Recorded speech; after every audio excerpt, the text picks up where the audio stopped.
아들 키운 집에는 냄새가 납니다. 락스 냄새도 아니고 방향제 냄새도 아닙니다. 바로 그 찌린내 말입니다.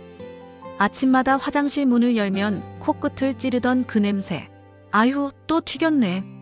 엄마의 한숨이 들리고 신문을 보시던 아버지는 야, 변기 보고 싸라 하고 소리치던 시절이 있었죠. 그게 바로 아들 키운 집의 일상 냄새였습니다. 그때는 다들 그랬습니다. 남자애들은 늘 급하고 장난이 많았습니다. 화장실에만 들어가면 전쟁이었죠. 엄마, 나 쏜다. 거기다 하지 말라니까. 하지만 이미 늦었습니다. 변기 밖으로, 벽으로, 매트로, 소변은 사방으로 튀었고 그걸 매일 닦던 엄마의 손에는 락스 냄새가 배어 있었습니다. 지금 생각하면 참 미안하고 또 그립습니다. 그 시절 화장실은 작고 어두웠습니다. 겨울이면 김이 서리고 물은 찬 우물물 한 바가지였습니다. 타일 대신 시멘트 바닥, 변기 옆에는 노란 얼룩이 남았습니다. 락스를 붓고 솔로 문질러도 그 냄새는 완전히 사라지지 않았습니다.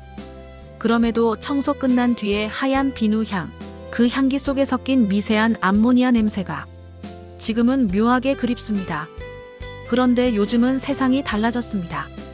이제는 남성분들도 앉아서 소변을 보는 분들이 많습니다. 변기 주변 더럽히지 않게 하려면 그게 제일이야, 이렇게 말하는 남편들도 늘었습니다. 심지어 요즘은 집에 공중화장실처럼 남자용 소변기를 따로 설치하는 사람들도 있습니다. 냄새는 맡고 아들은 편하게 해주자. 예전 같으면 상상도 못한 일이죠. 하지만 냄새는 여전히 남습니다. 왜 그럴까요? 이제부터 그 이유를 하나씩 살펴보겠습니다. 첫째, 냄새의 원리입니다. 소변 속에는 요소라는 성분이 들어있습니다. 이게 공기 중의 세균과 만나면 암모니아로 변하면서 그 특유의 찌린내를 냅니다. 특히 변기 주변에 튄 소변이 마르면 그게 다시 공기 중으로 퍼지면서 냄새가 진해집니다. 하루 이틀만 쌓여도 집안 전체에 퍼질 정도죠. 둘째, 튠 현상입니다. 서서 소변을 보면 소변이 일직선으로 나가는 것 같지만 사실은 미세한 물방울이 여러 방향으로 퍼집니다. 조금만 각도가 틀어져도 벽과 바닥에 튀는 게 당연한 구조입니다. 여기에 또 하나, 볼일을 보고 마무리할 때 무의식적으로 손이 한번 흔들립니다. 그 순간 남은 몇 방울이 공기 중으로 튀면서 변기 옆, 매트, 벽 하단까지 닿습니다. 그게 바로 냄새의 주된 원인 중 하나입니다. 눈에 보이지 않지만 그 몇 방울이 하루하루 쌓이면 벽과 바닥 틈새로 스며듭니다. 그래서 전문가들은 말합니다. 소변이 끝나도 한 박자 멈췄다, 천천히 마무리하세요. 그리고 가능하다면 앉아서 보는 습관이 냄새를 줄이는 가장 확실한 방법입니다. 실제 연구에서도 앉아서 소변을 볼 때 튠 현상이 약 70% 줄고 변기 주변의 암모니아 냄새도 훨씬 약해졌습니다. 셋째, 나이 들수록 냄새가 심해지는 이유입니다. 나이가 들면 몸속 수분이 줄어듭니다. 신장이 약해지고 소변이 진해집니다. 그만큼 냄새가 강해지는 거죠. 또 남성의 전립선이 커지면 소변이 완전히 빠지지 않아 잔뇨가 남습니다. 그 잔뇨에서 냄새가 올라옵니다. 몸이 보내는 신호입니다. 소변색이 짙고 냄새가 강하다면 그건 몸이 물 좀 마셔라 하고 알려주는 것입니다. 넷째, 냄새 줄이는 생활 습관입니다. 하나, 앉아서 소변 보기. 튠이 줄고 청소 부담이 줄어듭니다. 둘, 소변 후 한 박자 멈추기.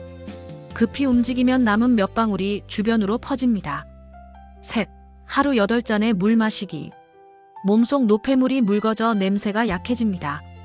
넷, 베이킹소다와 식초로 세정하기. 암모니아를 중화시켜 냄새가 사라집니다. 다섯, 환기하기. 여름에는 3분, 겨울에는 5분 이상 환풍기를 가동합니다. 여섯, 욕실 매트는 일주일에 한 번 세탁하기. 섬유의 밴 냄새가 다시 올라오지 않게 막습니다. 다섯째, 냄새로 알 수 있는 몸의 상태입니다. 암모니아처럼 강한 냄새가 나면 탈수나 전립선 비대, 요로 감염일 수 있습니다. 달큰한 냄새가 나면 혈당이 높아진 신호일 수 있습니다. 썩은 냄새나 곰팡이 냄새가 나면 신장이 나간 기능이 떨어졌을 가능성이 있습니다. 비린내가 심하면 소변을 오래 참았거나 세균이 번진 것입니다.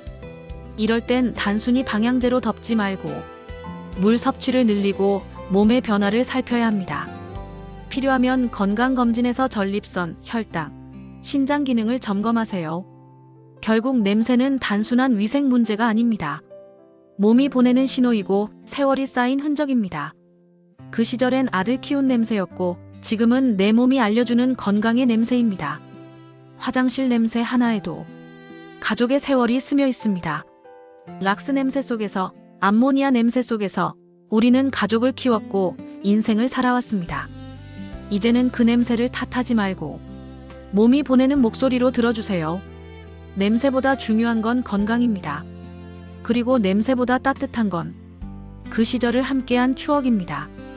이 이야기가 그 시절을 떠올리게 했다면 좋아요와 구독으로 다음 이야기를 기다려주세요. 댓글에 여러분의 그 시절 냄새 추억도 남겨주세요. 그 냄새를 닦아내던 손, 그 옆에서 뛰놀던 아이, 이제는 그 아들이 그 냄새를 느끼는 아버지가 되었죠. 냄새는 사라지지만 사랑은 남습니다.